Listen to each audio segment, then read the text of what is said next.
여러분 안녕하십니까? 뉴스투데이 제주입니다. 제주 MBC는 지난해 당산봉 정비공사를 둘러싼 감정가 부풀리기 등 각종 의혹들을 연속 보도했었는데요. 국토부와 제주도 감사위원회가 감정가 책정이 부적정하게 이뤄졌고 불법 건축물에 대한 강제 이행금 부과도 제대로 이루어지지 않았다고 지적했습니다. 박주연 기자가 보도합니다. 제주시가 당산봉 붕괴 위험을 해소하겠다며 정비공사를 위해 매입한 사유지는 모두 5필지. 감정평가법인 내고시 정한 감정가를 바탕으로 필지별로 제곱미터당 5만 원에서 최고 43만 원까지 모두 6억 9,500만 원의 토지 보상금이 지급됐습니다. 해당 토지의 공시지가 1억 260만 원에 비해 6배나 넘는 금액입니다. 제주도 감사위는 국토부의 조사 결과를 근거로 보상금 책정이 부적정하다고 결론냈습니다. 비교 표준지 선정이 잘못됐고 감정평가액이 주변 토지 시세와 차이가 커 감정평가 업체 4곳 모두 징계위 심의가 필요하다고 밝혔습니다. 저희들이 손해배상이라든가 이런 거를 청구해서 초과 지급된 감정평가액에 대해서는 환수 조치 등을 이행해 나갈 계획입니다. 붕괴 때 피해가 우려되는 불법 건축물에 대한 이행 강제금 부과 조치도 2012년 12월 한 차례 부과한 뒤 지난해 9월 자진 철거 때까지 추가로 부과되지 않아 건축법을 위반한 것으로 확인됐습니다. 정비사업에서 발생한 토사를 임의로 처리하고 공사장 진입도로를 개설하면서 농지법을 위반한 사실도 드러나 공무원 12명에 대해 주의 처분을 요구했습니다. 하지만 소규모 환경영향평가를 회피했다는 의혹과 설명에도 없는 일방적 공사라는 주장은 위법하지 않다고 판단해 논란이 예상됩니다. 자연이 이렇게 많이 훼손이 됐는데 누구 하나 책임지는 사람 없고 잘못한 것 같은데 그런 식으로 해서 유야무야 넘어가 버리는 이런 행정에 진짜 우리는 억울하다고 생각합니다. 위법 사항에 대해서도 주의 조치가 전부여서 제주도 감사위원회에 대한 제19 감사기 논란은 피해가기 어려울 것으로 보입니다. MBC 뉴스 박주연입니다. 제주 4.3 실무위원회는 정부 차원의 4.3 특별법 시행령 개정을 통해 추가 신고기간 연장을 촉구할 방침입니다. 4.3 실무위는 개인적인 사유나 제도법 미비점으로 신고를 하지 못한 희생자나 유족이 많다며 추가 신고 기간을 운영하도록 정부의 4.3 특별법 시행령 개정을 촉구하기로 했습니다. 실제 희생자와 유족 770여 명이 추가 신고 기간 설정을 통해 신고 기회를 줄 것을 요청한 것으로 나타났습니다.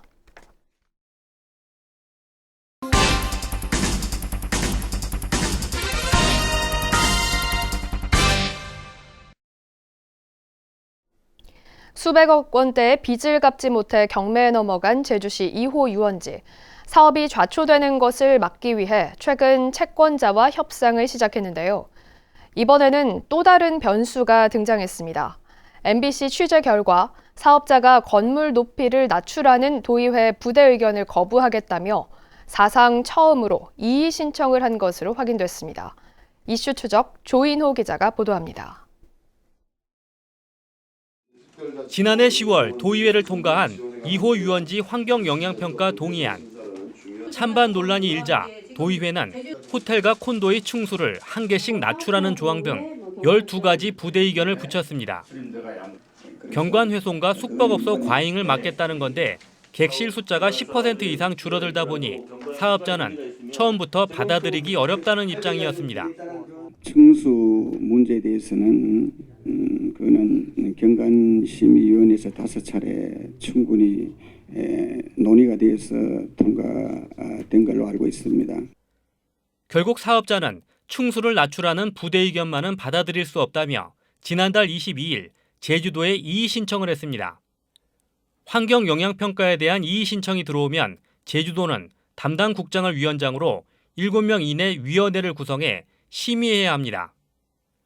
하지만 도의회의 부대 의견에 대한 이의 신청은 이번이 처음이어서 제주도는 아직까지 결론을 내리지 못하고 있습니다. 조정위원회의 검토를 거쳐가지고 판단할 수도 있는 거 아닙니까? 아직 조정위원회를 구성하거나 그런 단계까지는 아니고요. 예, 그냥 어떻게 할지를 어떻게 처리할지를 지금 검토 중입니다. 도의원들은 부대 의견이 존중되지 않으면 앞으로 심사를 더 까다롭게 할 수밖에 없다는 입장입니다. 쭉 시간이 딜레이되고 그런 것들 때문에 저희 부대 의견을 재조정하거나 재협의하는 방식으로 하지 않았던 거거든요. 그러면은 재동의안 들어오게끔 해서 저희 반려할 수밖에 없거든요. 도의회는 앞으로 송악산 뉴 오션타운에 이어 제주 최대 개발 사업인 오라 관광단지에 대한 심사도 앞두고 있는 상황. 도의회가 2호 유원지에 요구한 부대 의견이 무력화될 경우 앞으로 다른 개발 사업들에도 영향을 미칠 것으로 보여 파장이 클 것으로 예상됩니다. MBC 뉴스 조인호입니다. 제주도 상하수도본부가 납품 금액을 낮춰 10억 원이 넘는 계약을 특정 업체에 몰아준 것으로 드러났습니다. 제주도 감사위는 상하수도본부를 대상으로 종합감사를 실시해 경쟁 입찰을 피하기 위해 납품 요구액을 1억 원 미만으로 낮춰 28건 13억 8천만 원 상당의 물품을 특정 업체에서 구매하는 등 위법하거나 부당하게 처리된 58건에 대해 행정상 조치하고 20명에 대해 신분상 조치를 했습니다. 신종 코로나 바이러스 감염증 사태에 이목이 쏠리면서 총선 열기가 좀채 달아오르지 못하고 있습니다만 더불어민주당과 자유한국당은 공천 작업을 시작했습니다. 야권에서 통합 협상이 활발히 이뤄지고 있어 변수가 될 전망입니다. 오승철 기자가 보도합니다. 더불어민주당은 여론조사를 끝내고 이번 주부터 지역구 예비 후보자에 대한 면접 심사를 시작했습니다. 전략공천 지역으로 분류된 제주시 갑은 제외됐고 제주시 의뢰 오영훈 의원과 부승찬 후보는 오늘, 단수 신청한 위성곤 의원은 내일로 예정되어 있습니다. 면접 심사와 여론조사 등을 합산해 경선이나 단수 추천 지역구를 결정하는데 제주시갑 선거구를 전략공천할지 아니면 경선을 치를지가 최대 관심사입니다. 저희 시행 세칙으로 규정이 다 마련되어 있어서 그거에 입각을 해서 심사를 하고 그 이후에 단수 후보 또 경선 후보 이렇게 결정이 돼서 2월 말까지는 대부분. 자유한국당은 오늘 수도권을 시작으로 지역구 예비 후보자 심사와 여론조사를 통해 후보 적합도를 평가합니다. 제주 지역에서 공천을 신청한 8명은 다음 주 심사대에 오릅니다. 새로운 보수당, 전진당과의 합당이 변수입니다. 오는 13일 합당이 결정되면 후보를 추가 공모할 계획인데 장성철 전 바른미래당 도당위원장이 제주시갑 선거구에서 기존 후보들과 경쟁을 벌일 것으로 예상됩니다. 면접 심사를 하고 그리고 그분들의 여론조사 결과도 참고를 하고 그리고 당에 대한 그런 공헌도 다 감안을 해서 2월 말에서 3월 초에는 완료를 하는 계획을 가지고 있습니다. 바른미래당이 호남에 기반을 둔 평화민주당, 대한신당과 통합이 되더라도 제주에서는 양기련 바른미래당 도당위원장 외에 아직까지 뚜렷한 총선 후보가 없는 실정. 각 당의 선거구별 후보 윤곽이 드러나는 다음 달 초나 돼야 본격적인 총선 경쟁이 시작될 전망입니다. MBC 뉴스 오승철입니다. 국회의원 예비 후보를 소개하는 나는 예비 후보다 순서입니다. 오늘은 제주시 갑 선거구에 출마하는 자유한국당 김영진 예비 후보를 김찬년 기자가 만나봤습니다. 저는 국회의원 예비 후보 김영진입니다.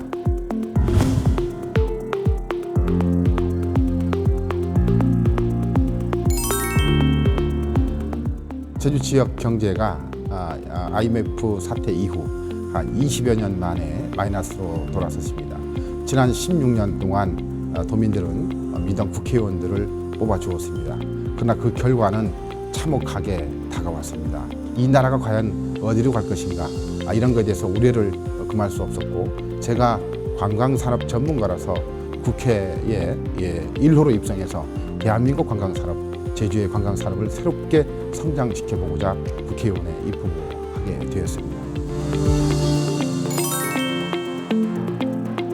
미래의 성장 동력을 확보하는 것이 가장 중요하다, 이렇게 판단을 해서 4차 산업혁명에 걸맞는 이런 실증단지를 제주도 서부 지역에 유치를 하겠다. 이 안에서 제주도의 새로운 인재들을 발굴해내고 청년들이 미래를 설계할 수 있는 이런 시스템을 분명히 만들어내겠다는 것이 저희 또 중요 공약 사항입니다.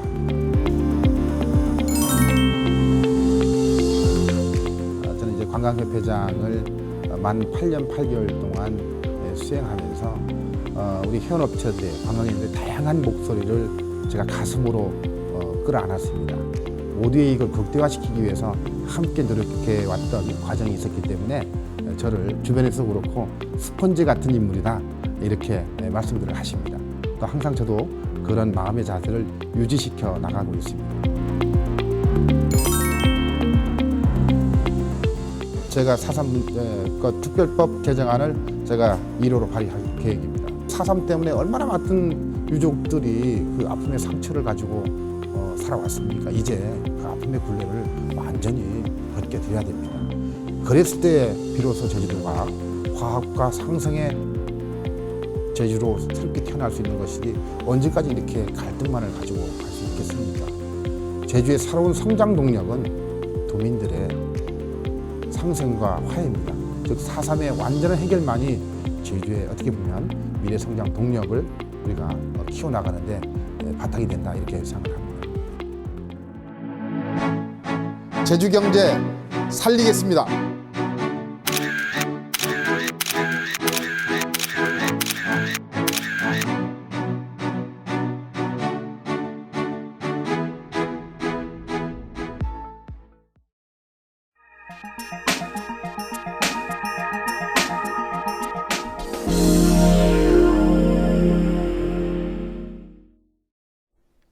바람, 파도, 햇빛 등이 소중한 에너지 자원으로 주목받고 있는데요.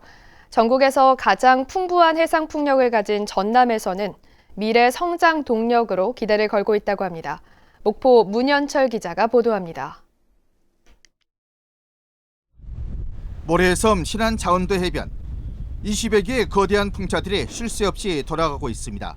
이곳에서 만들어진 전기는 3만 가구 이상이 쓸 수 있는 양으로 전남 지역에서 가장 큰 규모를 자랑합니다. 신안 앞바다의 전력 생산 능력에서 이보다 100배 이상 큰 8.2기가와트 규모의 해상풍력 발전단지가 조성됩니다. 전라남도는 여기에 투자되는 사업비만 민간 자본을 포함해 48조 5천억 원, 상시 일자리 4,000개를 포함해 11만 8천여 개의 일자리가 생겨날 것으로 보고 있습니다. 저희들이 그 전남의 일자리를 조금 적극 추진하게 된 배경은 새로운 신재생 에너지 생산도 있지만은 해상 풍력을 통해서 새로운 신산업을 창출할 수 있고 새로운 미래 에너지를 확보할 수 있다는 그런 측면도 있고. 또 목포 신항에는 해상 풍력 기자재를 생산, 조립, 운송할 배후단지와 전용 부두가 새로 조성될 예정입니다. 이를 위한 첫 발걸음으로 전라남도와 신안군, 한국전력 전남개발공사가 1.5기가와트급 발전단지를 만들기 위한 업무 협약을 맺었습니다. 특히 수존의 비용 부담 때문에 어려움을 겪던 송변전 설비 구축에 한전이 적극 나서기로 하면서 민자 유치가 더욱 수월해질 전망입니다. 3기가와트의 공동 접속구역을 만들어서 지금 우리나라의 대기업들이 참여하고 싶은 그런 부분을 충족시키게 함으로써 실질적으로 해상풍력의 효시도 되고 또 그에 따라서 인접 해상풍력을 하고자 하는 많은 업체들에게 편익을 줄 수 있게 돼서 이제 가속도가 붙을 수 있을 것으로 생각합니다. 국가와 지자체, 공공기관, 민간 자본이 함께 손을 잡는 해상풍력 발전단지 조성사업. 세계 경기에 따라 부침이 심했던 전남의 주력 업종인 조선업을 대체하고 보완해줄 미래 먹거리 산업으로 주목을 끌고 있습니다. MBC 뉴스 문현철입니다.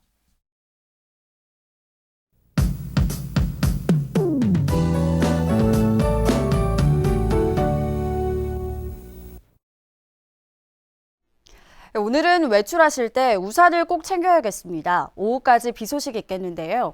이번 비는 지역 간의 강수량 차가 크겠습니다. 현재 남부와 산지에는 호우주의보가 발효 중인 가운데 시간당 최대 30mm 이상의 강하고 많은 비가 오겠습니다. 예상되는 강우량은 30에서 80mm고요. 산지에는 무려 150mm 이상의 비가 쏟아질 걸로 보이는데요. 여기에 산지엔 강풍주의보까지 발효되면서 바람이 매우 강하게 불겠습니다. 돌풍과 함께 천둥번개가 치는 곳도 있는 만큼 안전사고에는 유의를 하셔야겠습니다.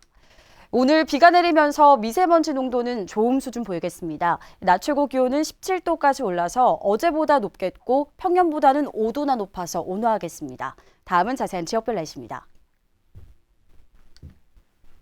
현재 기온 동부가 13도, 서부와 남부가 12도, 북부가 11도를 보이고 있습니다.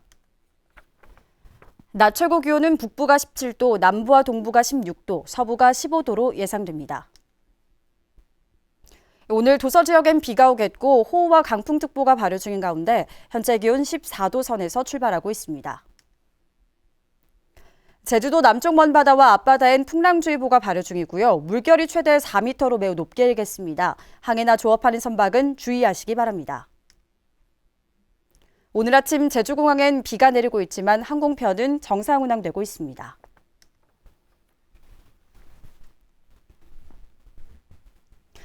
주간 날씨입니다. 이번 주말엔 다시 비 소식이 있겠고요. 일요일부터는 기온이 내려가면서 쌀쌀하겠습니다. 날씨였습니다. 신종 코로나 바이러스 검사 기관이 확대된 뒤 확진 검사 건수도 크게 늘었습니다. 제주도는 지난 7일 민간 병원에서도 신종 코로나 확진 검사를 받을 수 있게 한 정부의 새 지침 이후 하루 평균 10명이 검사를 받아 이전보다 3배가량 늘었다고 밝혔습니다. 현재까지 제주에서 검사를 받은 유증상자는 72명으로 65명이 음성 판정을 받고 7명은 검사가 진행 중입니다.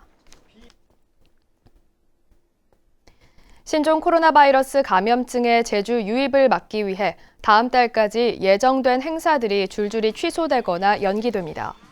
제주도가 행정기관과 민간단체의 행사 변동 사항을 조사한 결과 일부 경로당에서 이달 말까지 급식 지원을 자체 취소했고 마을 포제들이 취소되거나 연기되는 등 다음 달까지 50건의 행사가 취소되고 36건이 연기됐습니다. 제주대학교도 입학식과 신입생 오리엔테이션 행사를 취소한 데 이어 오는 21일 예정됐던 2019학년도 전기 학위 수여식 행사도 취소하기로 했습니다. 부동산 투기를 막기 위해 제주도가 조례로 토지 분할을 제한 것은 적법하다는 법원의 판결이 나왔습니다. 제주지방법원 제1행정부는 토지 분할 불허가 처분을 취소해달라며 토지주들이 서귀포시를 상대로 낸 소송 3건을 모두 기각했습니다. 재판부는 제주도가 도시계획 조례로 도로 예정선과 접한 토지의 분할을 제한한 것은 급격한 부동산 상승 현상을 겪고 있는 제주도의 현상을 반영한 것인 만큼 지역 특성에 따라 개발 허가 기준을 정하도록 한 국토계획법에도 어긋나지 않는다고 밝혔습니다. 서귀포시 도시우회도로 녹지공원화를 바라는 시민들은 어제 기자회견을 열어 도시우회도로 계획을 철회하고 녹지공원을 조성하라고 요구했습니다. 이들은 해안도로와 일주도로, 산록도로가 있는데 6차선 직선도로를 도심지에 뚫어야 할 이유가 무엇이냐며 지가 상승을 기대하는 인근 땅 주인의 요구를 지역 주민의 수건 사업으로 왜곡하지 말라고 주장했습니다. 서귀포시 도시우회도로는 서귀포시 호근동 용담 삼거리에서 비석거리를 잇는 4.2km 구간에 너비 35m 6차선 도로를 신설하는 사업입니다. 제주도는 올해 소방관과 자치경찰 등 공무원 464명을 채용합니다. 제주도는 2020년도 지방공무원 임용시험 시행계획을 공고하고 구급 행정직군 184명 등 348명과 소방직과 자치경찰 등 특정직 116명 등을 채용하기로 했습니다. 제주 지역 소재대학의 졸업자를 대상으로 지역인재 선발시험과 도내 특성화고 출신을 대상으로 고졸자 경력 경쟁 채용 시험도 실시할 계획입니다.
뉴스투데이 제주였습니다. 여러분 고맙습니다.